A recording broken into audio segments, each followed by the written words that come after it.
Olá, pessoal! Estamos de volta para repercutir mais uma notícia ruim do mercado editorial.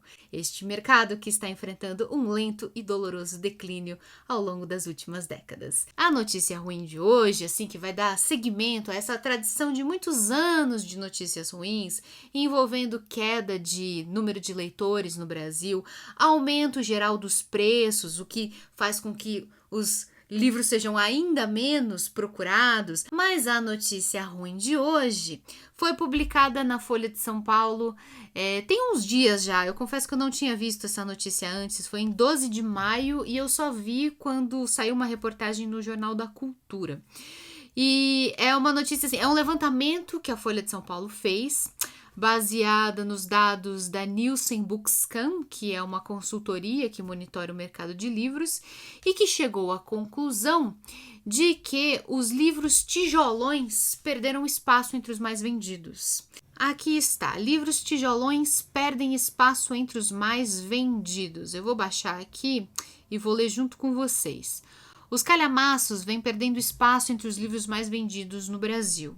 Levantamento da Folha, feito a partir dos dados da Nielsen, que monitora vendas físicas e virtuais de obras literárias no Brasil em redes de varejo como a Amazon, mostra que, de 2014 a 2023, a porcentagem de obras com mais de 400 páginas entre os 20 títulos de ficção mais vendidos no ano foi de 47% para praticamente zero.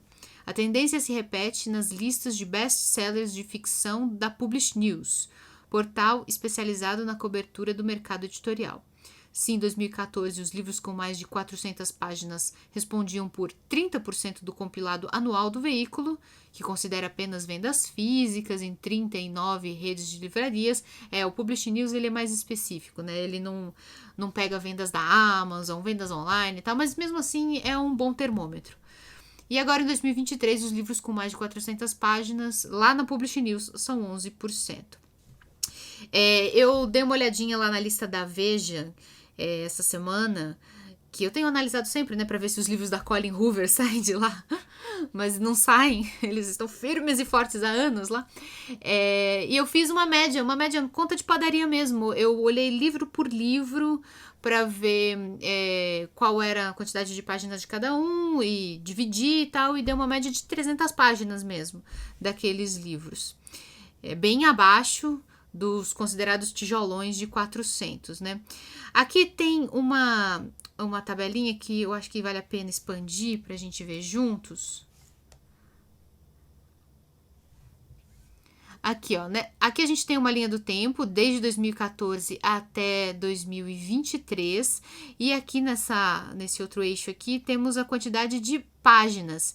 E os livros destacados aqui são aqueles que entraram para a lista de best-sellers. Então a gente consegue ver que em 2014 a gente tinha diversos exemplos de livros com mais de 400 páginas entre os best-sellers, são esses pontinhos roxos. Né? Enquanto os outros livros com menos são esses pontinhos aqui rosinhas, cor salmão. E aqui a gente consegue ver como, conforme o tempo foi passando, foram ficando mais raros os livros realmente grandes, né? Aqui a tabela destaca algumas séries, né, com um pouco mais de popularidade, livros de Stephen King, como It, a Coisa, né? O Stephen King sempre escreve livros grandões, aparece aqui, ó, com mais de 1000 páginas, mas aqui em 2023 a gente não teve nenhum, simplesmente nenhum.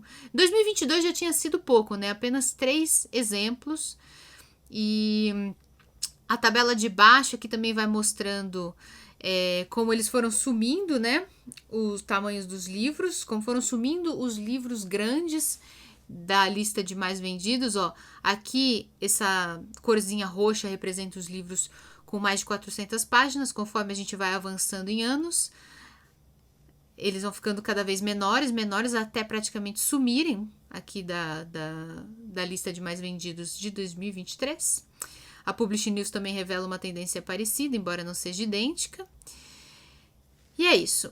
Em contrapartida, os livros de até 350 páginas vêm ganhando força. Segundo dados de ambas as plataformas, a presença desses volumes de tamanho médio entre os mais vendidos foi do intervalo de 10 a 15% para 35 a 40% ao longo da série histórica. O fenômeno não se restringe ao Brasil. Um relatório da plataforma americana World's Rated, que examinou listas semanais dos livros mais vendidos de ficção e não ficção do jornal The New York Times ao longo da década passada, indicou que também nos Estados Unidos, os tijolões com mais de 400 páginas vêm sendo deixados de lado. De 2011 a 2021, esses exemplares deixaram de compor uma média de 54% das listas para responder por 38% delas, uma queda de 30%. A mesma pesquisa, que leva em conta apenas os 3 primeiros títulos dos rankings semanais do jornal, ainda indicou que no cômputo geral, os best-sellers perderam aproximadamente 52 páginas no período analisado, de 438 para 386. Teorias para explicar esse movimento não faltam, indo da diminuição da capacidade de foco pelo excesso de estímulos da vida contemporânea, até a reputação crescente de obras literárias curtas, como as da francesa Annie Ernaux, vencedora do Nobel de Literatura de 2022. Eles mencionam os livros da Annie Ernaux na reportagem da TV Cultura, que eu tinha assistido também, mostrando como, olha, uma autora popular como ela escreve livros magrinhos. Vou até pegar aqui.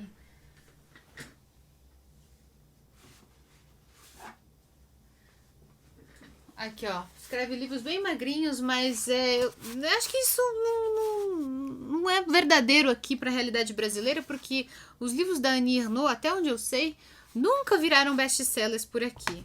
Sempre foi uma literatura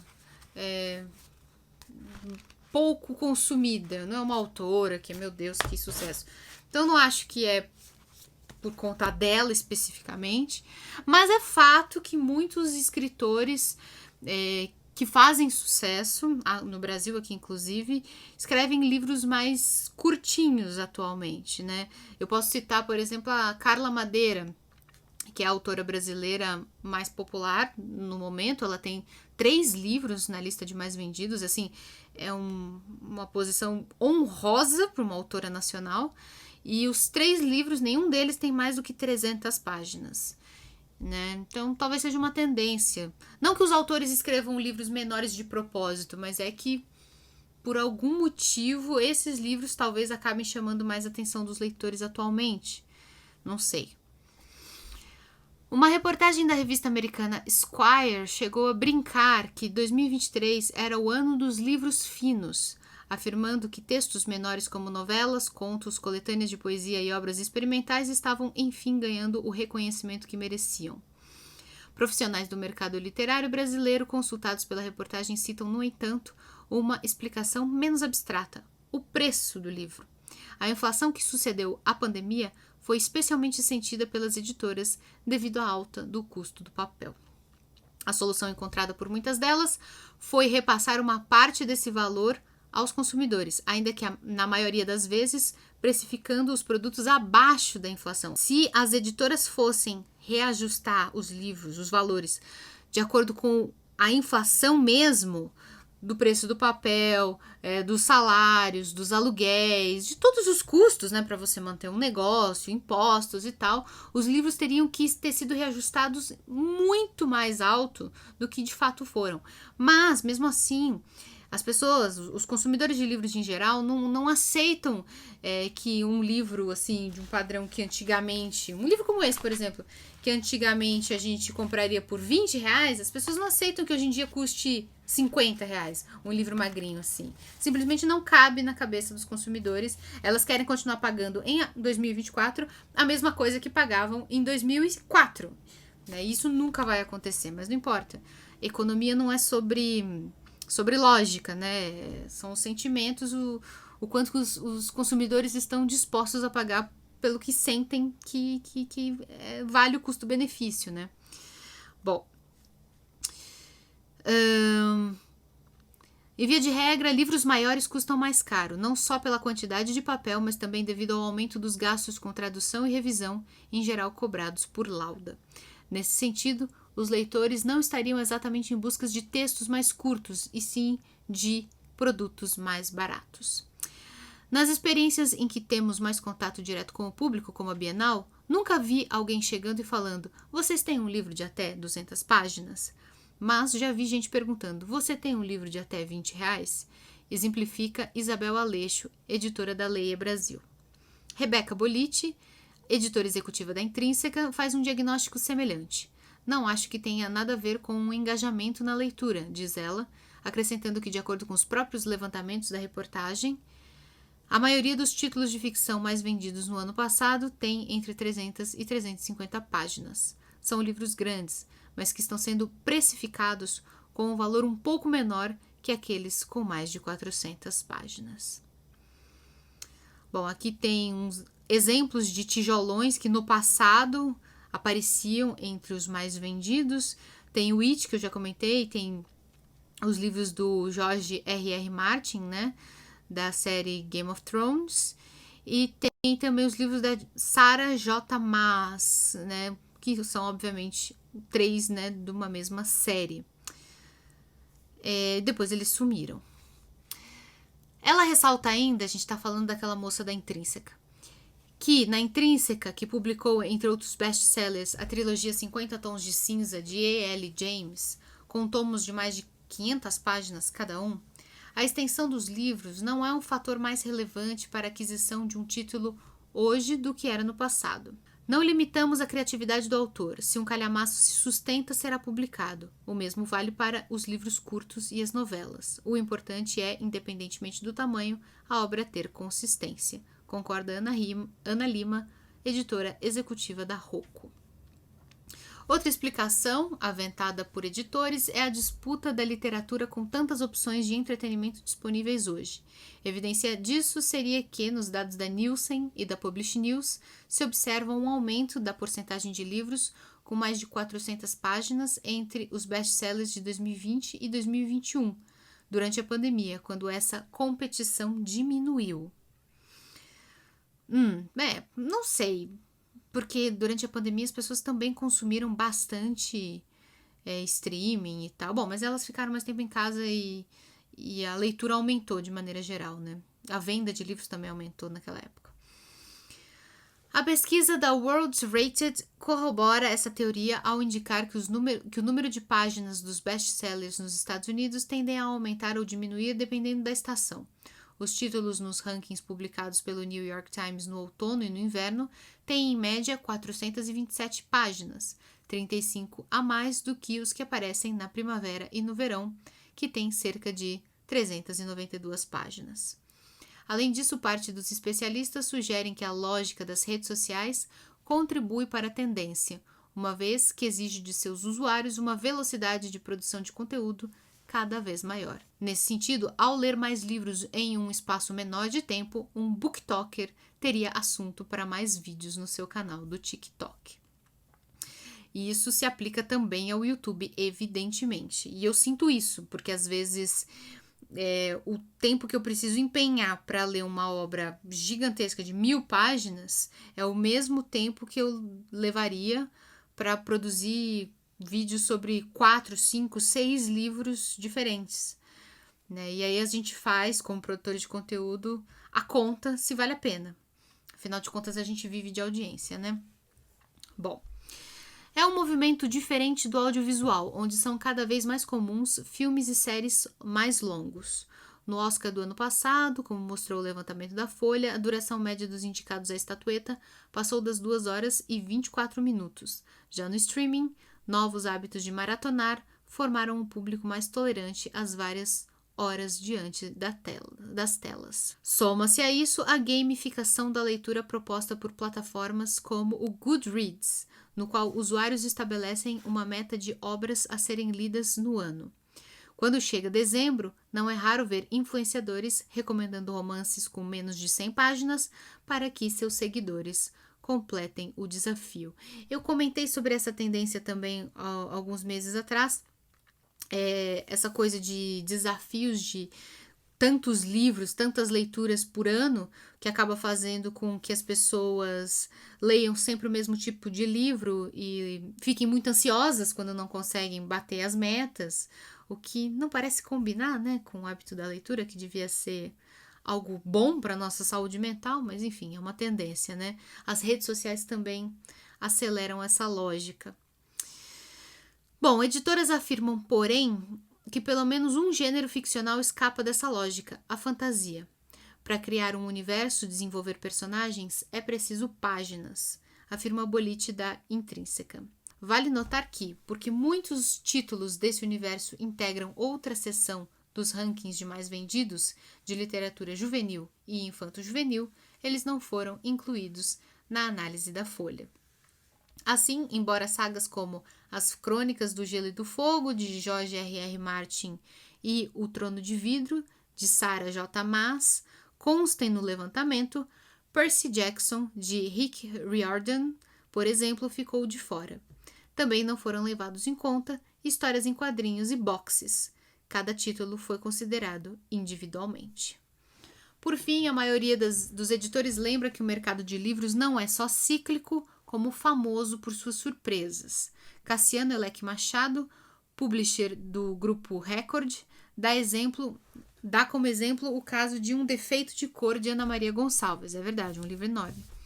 O livro, que chega perto das 1000 páginas e foi lançado há quase 2 décadas, esgotou depois que a escola de samba Portela apresentou um desfile de carnaval baseado em sua trama em fevereiro. Não conseguimos prever o que vai acontecer, diz ele. É algo também levantado por Otávio Marques da Costa, diretor editorial da Companhia das Letras, que diz não observar a diminuição de páginas entre títulos lançados pela casa. Acho que os livros estão aí justamente para contradizer tendências ou vogas como essa. Olha, os editores podem ter impressões diferentes com base nas experiências deles de lançamentos e tal, mas eu como leitora e eu como uma pessoa que recebe lançamentos, como eu venho mostrando aqui, eu noto sim uma diminuição na quantidade de livros que eu recebo, que são realmente grandalhões. Na literatura brasileira, então, casos como O Defeito de Cor da Ana Maria são raríssimos. Na literatura brasileira é praticamente padrão você ver a mesma quantidade de páginas, é uma coisa impressionante. E nunca são livros grandes. Eu posso mostrar aqui.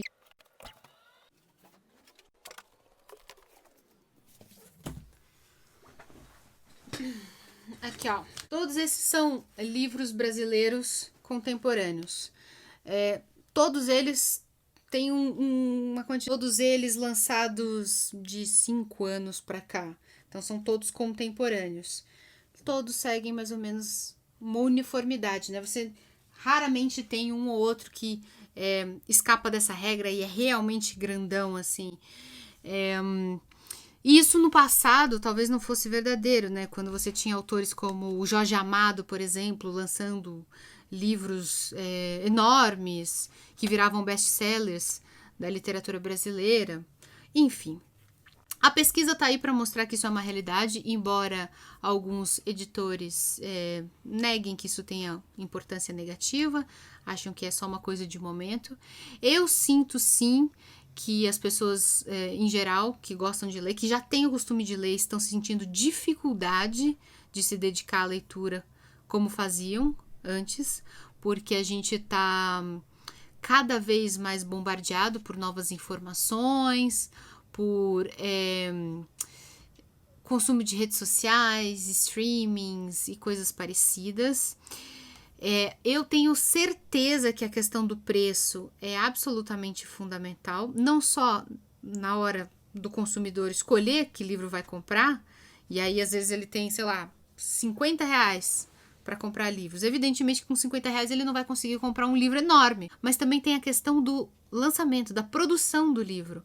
Uma editora calcula riscos, calcula qual vai ser o investimento dela antes de publicar qualquer coisa, e se o autor chega com um original enorme, gigantesco, a editora precisa ter muita certeza de que aquilo vai ter chance de sucesso. Quanto maior o livro, mais caro vai ser para você publicar, para você mandar imprimir, para você mandar revisar, para você mandar fazer tudo vai ficar mais caro.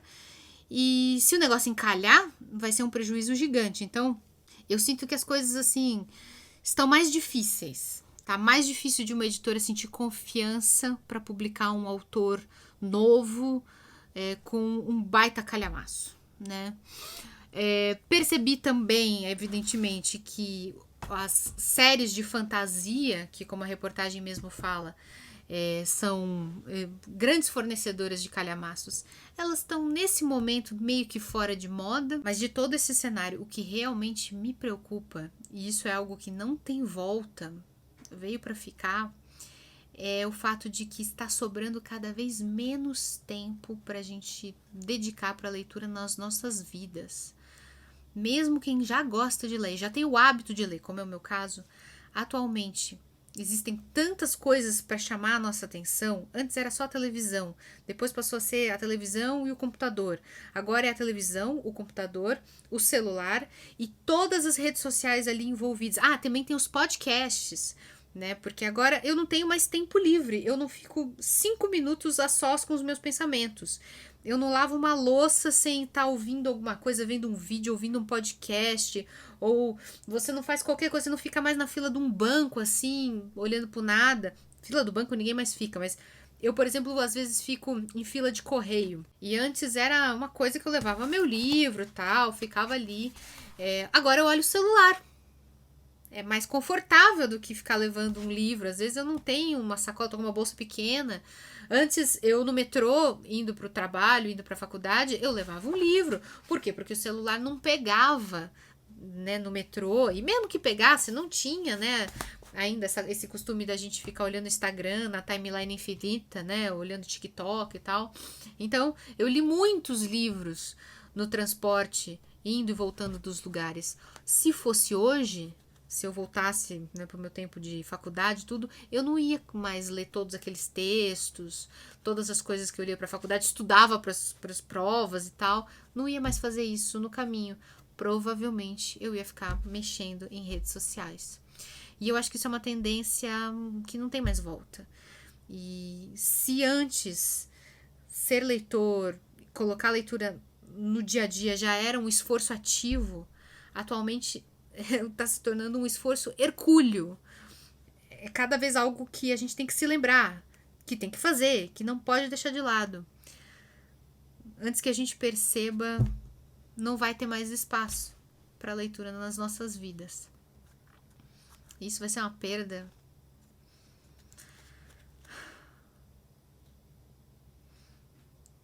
É isso aí. Eu vou encerrar o meu vídeo hoje. Tô pessimista. Tô pessimista. Tem dias que eu tô pessimista. Muito obrigada por ter assistido. Deixa aqui embaixo os seus comentários. Obrigada aos apoiadores e apoiadoras também que acompanham este canal. O link para vocês conhecerem minha campanha no Apoia-se, ajudarem este projeto, terem acesso às recompensas, sorteios, conteúdo exclusivo, audiolivro comentado de Vidas Secas, que eu tô gravando, tá ficando bem bonito. Conheça a minha campanha lá no Apoia-se. Um beijo para todos. Até mais.